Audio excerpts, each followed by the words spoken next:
మొక్కలు పెంచి నర్సరీలలో గ్రామ పంచాయతీలకు మున్సిపాలిటీలకు వార్డ్స్కు తీసుకెళ్ళి వాళ్ళకి ఇచ్చి వాళ్ళ గడ్డాలు పట్టుకుంటాం అధ్యక్ష. పెడితే లేరు, నిర్లక్ష్యం వహిస్తూ ఉన్నారు. మరి ఎవరు చేయాలి అధ్యక్ష? ఏ రోజుకైనా మనం మేల్కోవాల్సిందే తప్ప మనం బాగుపడాలంటే, మనం చెట్టు పెంచాలంటే అమెరికా వాడచ్చి పెంచాడు కదా అధ్యక్ష, పొరుగు దేశం వాడచ్చి పెంచాడు కదా.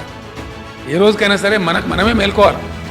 మనం భయంకరమైన ఎండ వేడిమి రావద్దంటే 2-3 డిగ్రీల ఎండ తగ్గించాలి, టెంపరేచర్ తగ్గించాలన్నా, మన భవిష్యత్ తరాలు గొప్పగా బతకాలన్నా, మనం చాలా పరిశుభ్రంగా ఉండాలన్నా అవసరమైన ఆక్సిజన్ కొనుక్కుంటాం అధ్యక్ష. ఆక్సిజన్ క్లబ్స్ వస్తూ ఉన్నాయి హైదరాబాద్లో. ఈ సిగ్గుచేటు మనకు. బంజారా హిల్స్లో అధ్యక్ష నా చిన్నతనంలో చూసిన ఫ్యాన్ ఉండేది కాదు అధ్యక్ష, అంత చల్లగా ఉండేది పరిస్థితి హైదరాబాద్. చూడండి, హైదరాబాద్ వస్తే మళ్ళీ ఊరికి వస్తే తెల్లగాయటోడు అధ్యక్ష, ఈయన గణిపెట్టి నీళ్ళు పడేరా అంటారు మన ఊళ్ళలో. అటువంటి హైదరాబాద్ ఇలా కాంక్రీట్ జంగల్ అయిపోయి ఎయిర్ కండిషన్ లేకపోతే బతకలేని పరిస్థితులు వచ్చేసినాయి అధ్యక్ష. ఆక్సిజన్ క్లబ్బులు వెలుస్తూ ఉన్నాయి హైదరాబాద్లో. ఏ విధంగా సమంజసం అవుతుంది? ఎట్లా సమంజసం అవుతుంది మనకు? కాబట్టి ఈ విషయంలో మటుకు గౌరవ సభ్యులని మనవి చేస్తూ ఉన్నా.